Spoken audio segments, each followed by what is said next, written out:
अपनी भाषा YouTube channel में मैं गोपीराम व्याख्याता हिंदी आज सभी को मेरी तरफ से सुप्रभात, आपका स्वागत, अभिनंदन। अब हम व्याकरण में जो कल पूर्वाभ्यास किया था पद परिचय का, उसी को आगे बढ़ाते हैं। पद परिचय जो टॉपिक है हमारा, अब यहाँ थोड़ा सा आप पद के बारे में जान लीजिए। पद हिंदी में देखिए सबसे छोटी इकाई होती है वर्ण। वर्ण से शब्द, पद, वाक्य। पद में क्या होगा, शब्द और पद में कोई बहुत ज़्यादा अंतर नहीं है। पद है वो विभक्ति चिन्ह से युक्त होगा। जैसे राम ने, तो राम तो सिर्फ शब्द तक सीमित हो गया था, लेकिन ने लगते ही ये पद बन गया। परिचय आप सभी जानते हैं, जिस प्रकार एक व्यक्ति की जानकारी के लिए हमें परिचय देना पड़ता है, ठीक वही शब्द है। तो पद परिचय का मतलब जब हम वाक्य में किसी शब्द का प्रयोग करते हैं तो उस शब्द का वाक्य के अन्य भाग, अन्य अंगों के साथ क्या संबंध है, उनको यदि हम अपने शब्दों में बताएंगे और व्यक्त करेंगे तो वो कहलाता है शब्द विचार। और शब्द विचार के बाद पद परिचय के बारे में, पद परिचय में मैंने आपको बता दिया पद क्या होता है, परिचय बता दिया। तो उसी प्रकार एक शब्द की विस्तृत जानकारी इन अंगों के माध्यम से की जाएगी, जिसमें सबसे पहला हमारा है संज्ञा। संज्ञा क्या होता है, किसी प्राणी। देखिए संज्ञा के बारे में अगर मैं ये कहूँ तो कोई अतिशयोक्ति नहीं होगी कि जब हम हिंदी व्याकरण की शुरुआत करते हैं छोटी से छोटी क्लास में, तो सबसे पहले शायद ये परिभाषा बच्चे याद करते हैं, संज्ञा। जो सीधी सी परिभाषा होती थी, किसी व्यक्ति, वस्तु, स्थान के नाम को संज्ञा कहते हैं। तो सबसे पहले हिंदी व्याकरण में प्रवेश का पहला परिभाषा का ये एक पद है। अब यहाँ देखिए एकदम छोटी परिभाषा अगर मैं संज्ञा की दूं तो नाम को संज्ञा कहते हैं।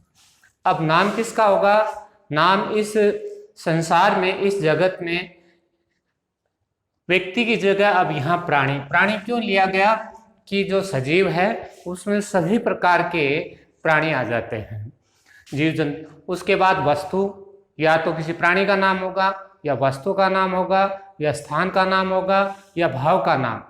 इनमें से किसी के नाम का बोध कराती है तो उसे हम संज्ञा कहते हैं। तो नाम शब्द, नाम, इनके अलावा इस संसार जगत में 4 श्रेणियों को हम बांट करके उन्हीं के नाम लिए जाते हैं। इसके बाद देखिए संज्ञा के भेद। संज्ञा के भेद 3 प्रकार के होते हैं, व्यक्तिवाचक, जातिवाचक और भाववाचक। सबसे सरल और आसान ये बिंदु है जिस पर हम चर्चा कर रहे हैं। तो सबसे पहला व्यक्तिवाचक संज्ञा में क्या होता है, जिस संज्ञा शब्द से एक ही व्यक्ति, वस्तु, स्थान के नाम का बोध हो, उसे हम व्यक्तिवाचक संज्ञा कहते हैं। एक ही होना चाहिए। अब दूसरी बात इसमें देखो, यहाँ आपको ध्यान रखना है, व्यक्तिवाचक जो संज्ञा है उसमें एक ही, इसका मतलब इसमें विशेष का बोध होता है। जो भी होगा, एक व्यक्ति है तो भी वो विशेष होगा, वस्तु है तो भी विशेष होगा, और स्थान है तो वो विशेष, यानी सामान्य श्रेणी का न होकर व्यक्तिवाचक में विशेष हो जाता है।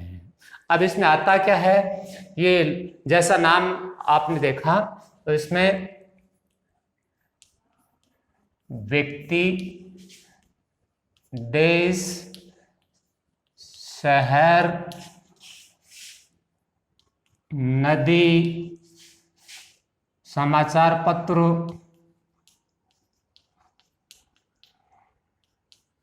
पुस्तक, यानी बहुत कुछ इसमें आते हैं। लेकिन इन सब नामों में ये ध्यान रखना है कि होना चाहिए इनका विशेष।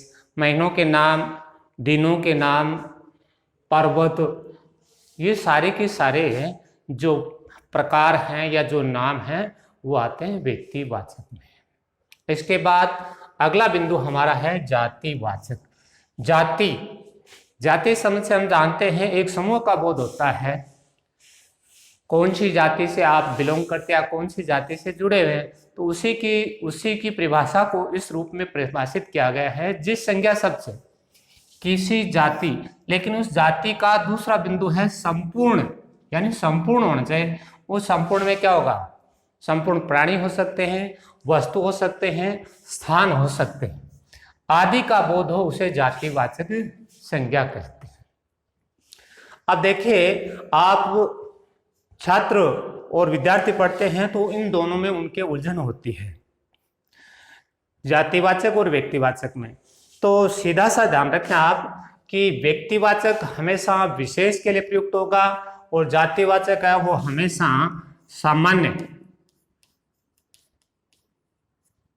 सामान्य के लिए प्रयुक्त होगा। पहला अंतर तो ये हो गया व्यक्तिवाचक और जातिवाचक में अंतर।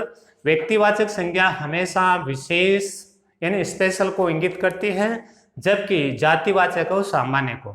दूसरा आप ये कह सकते हैं आपकी व्यक्तिवाचक है वो जातिवाचक के रूप में नहीं बदला जा सकता, और जातिवाचक से आप व्यक्तिवाचक निकाल सकते हैं। अब जातिवाचक में क्या होगा, जैसे लगभग वही नदी, पुस्तक, गाय, वस्तुओं, फल फूल, पशु पक्षियों, भीड़, यानी सारे के सारे संकेत हैं वो आपके जातिवाचक के हैं। तो दो छोटे छोटे अंतर आपको याद रखने हैं, व्यक्तिवाचक और जातिवाचक में। सीधा सा व्यक्तिवाचक में विशेष व्यक्ति, वस्तु या स्थान को इंगित किया जाता है, जबकि जातिवाचक में विशेष की जगह वो सामान्य हो जाता है, जिसे जनरलाइजेशन हम कह सकते हैं। अब देखिए कैसे, नदी है तो नदियों का ये पूरी जाति का नाम है, लेकिन यदि आप नदी में से नाम निकाल कर लिख देते हैं गंगा, आपने गंगा लिख दिया तो इसका मतलब नदी तो एक नदी की जाति का है, गंगा एक विशेष का नाम हो गया। इसी प्रकार पुस्तक है तो पुस्तक में यदि आप लिख देते हैं रामायण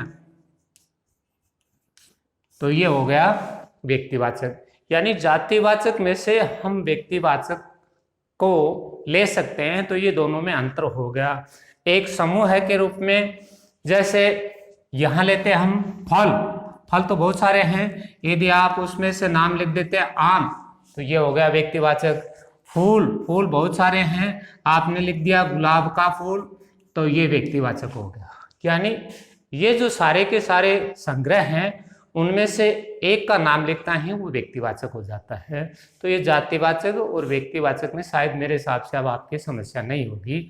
जाति का प्रतिनिधित्व करने वाले एक शब्द से सुनते ही हमें ये हो जाता है कि ये एक जाति का बोध कराती है या उसका पूरी का नेतृत्व करती है, तो उसे हम जातिवाचक।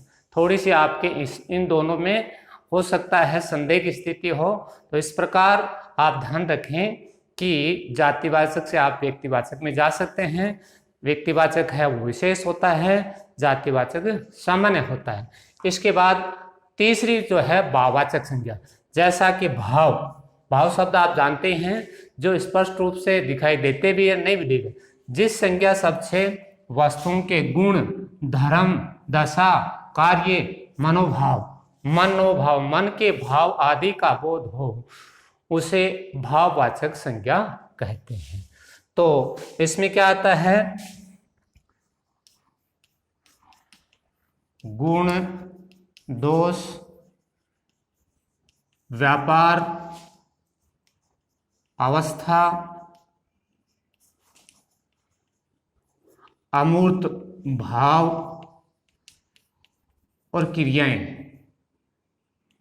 ये इसमें आती हैं। गुण दोष, कमी निकालना दोष हो गया, उसकी प्रशंसा करना गुण हो गया।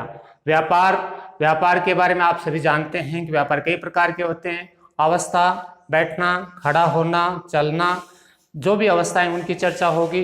अमूर्त भाव, अमूर्त भाव वो होते हैं जो हम साफ स्पष्ट सामने देख नहीं सकते, सिर्फ महसूस करते हैं। आपने किसी व्यक्ति को देखा और वो बहुत उदास है, वो बोलता नहीं, लेकिन उसके बावजूद भी आप उसे देखते ही पहचान जाते हैं। तो ये अमूर्त भाव बिना स्पष्ट किए हम उसके बारे में जान जाते हैं। क्रियाएं आप जानते हैं, काम, जितने भी प्रकार के कार्य हम संपन्न करते हैं उसमें क्रियाएं आ जाती हैं। तो इस प्रकार ये भाववाचक संज्ञा हो गई।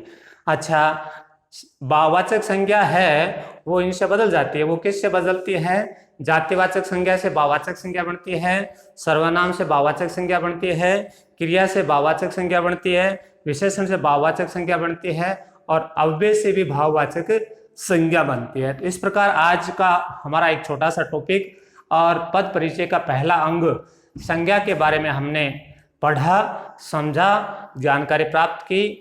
और इस प्रकार पहला बिंदु जो है आपका पद परिचय का आज पूर्ण है। इसके बाद आपको इसमें परिभाषा लगता है। पहला प्रश्न है संज्ञा की परिभाषा लिखो, और दूसरा है संज्ञा कितने प्रकार की होती हैं, उनके प्रकार एवं उनकी परिभाषा लिखिए। धन्यवाद।